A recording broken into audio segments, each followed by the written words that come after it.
Reject rejection. I reject rejection.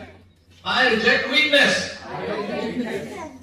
Because it is not over Because it's not over until I win. until I win. So I will never give up I never give up until I win. until I win. How many of us are feeling nervous right now? And how many of us are participating for the first time? How many of us think public speaking is a big deal? What will people say about me? What will people think about me? How will I look strangers in the eyes? So many, and talk to them comfortably. How many of us have this phobia? A large number of us. Well, let me tell you something. Sometimes some people fail because they try and fail. Okay, but imagine this. You tried something, you tried hard, you succeeded in it as well. But then again, yet again, you were rejected because somebody thought you were not good enough. Imagine, while others were sleeping, you studied countless hours during the night.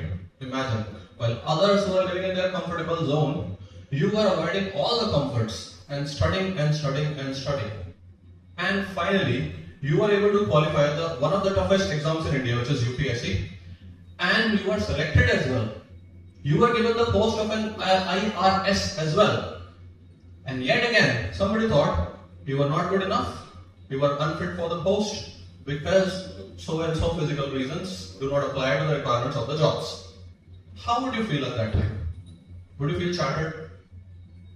Or do you feel like, years of my hard work and I have been able to prove my mettle as well, yet I have been rejected? Don't you feel that? How many of us would feel that? Many of us would feel that, right? If I have succeeded, don't I deserve the perks of my success? Yes. Many would probably be disheartened. Some would also commit suicide. We have seen recently, right? People cracked the exam and then it was cancelled because the paper got leaked. They got the news and then they were like, years of my hard work have been wasted. They committed suicide. So many would commit suicide. Many would be disheartened. Many would change their field as well, won't they? But there is one person who refused to give up. And I think we should learn a lesson from that individual. Good morning, everybody. My name is Dr. Reuben Singh, and I'm talking about this iron lady, this mammoth of a lady, this lady with mountain spirit. Her name is Ira Singhal. How many of us have heard about her? Alright. The reason she was rejected for the post of IRS despite qualifying was because she was suffering from this physical condition called scoliosis. In scoliosis, your spine actually curves. So your body does not grow properly. So in her case, her hands were weak, her body was sort of different, I would say. Okay, and they came to a conclusion that she was physically unfit with the pressures of the job and they rejected her. Although she initially qualified engineering, then she did MBA, then she had a professional career as well. And then at some stage in her life, she decided that she wanted more from life and she appeared in 2010 for this UPSC exam. And she was able to qualify for IRS, but yet she was rejected. Okay, she was disheartened, like many of us would be, like all of us would be. But then she decided, that's not where my journey ends. My journey ends when I decide. My journey ends where I decide. So I live my life on my terms. And she decided to challenge this decision in the court, in tribunal court. It didn't take days. It didn't take weeks. It didn't take months. It was years-long battle. And finally, she was able to earn that right. Now, during this journey of her struggle as well, fighting for her right, fighting for what she had rightfully owned and earned, she did many other things. First of all, she made countless visits to the courts. Okay. Now, when the panel at the court of judges asked her, how will you deal with the challenges of the job?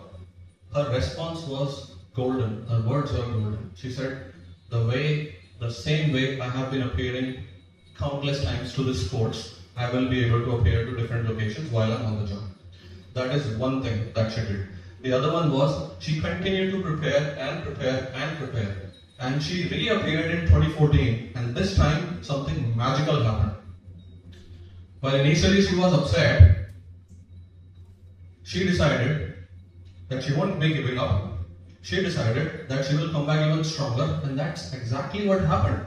She scored All India rank 1, and this time she was selected as IAS officer. So do you get my point here? Right?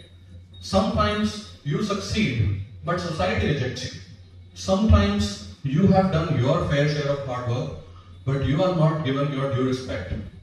You are not given the due perk of your hard work. But you must not give up, because it only ends when you give up. Many people who are absent here, I'm certain many of them are not here because they thought, how will I speak in front of so many people? And before they even tried, they gave up. But that's an absolute failure. Alright? Okay. So put yourself into this situation. I do understand there are multiple people here, so many people here, you will feel the nerve. But if you face that nerve, if you face this phobia, it's called glossophobia and xenophobia. Fear of public speaking, fear of how people will judge me. If you face it today, with all your courage that you possibly can muster, you will come out of this stage, you will go out from this hall a better version of yourself, a stronger version of yourself. Alright? So are you ready to challenge yourselves? Tell me. Are you ready to challenge yourselves? Okay, then repeat after me. I reject rejection. I reject rejection. No, speak with energy. I reject rejection. I reject rejection. I reject weakness. I reject weakness. Come on, speak with energy. I reject rejection. I reject rejection. I reject weakness. I reject weakness. Because it is not over Because it is not over until I win. until I win. So I will never give up I will never give up until I win. until I win. One more time. I will never give up I will never give up until until I win.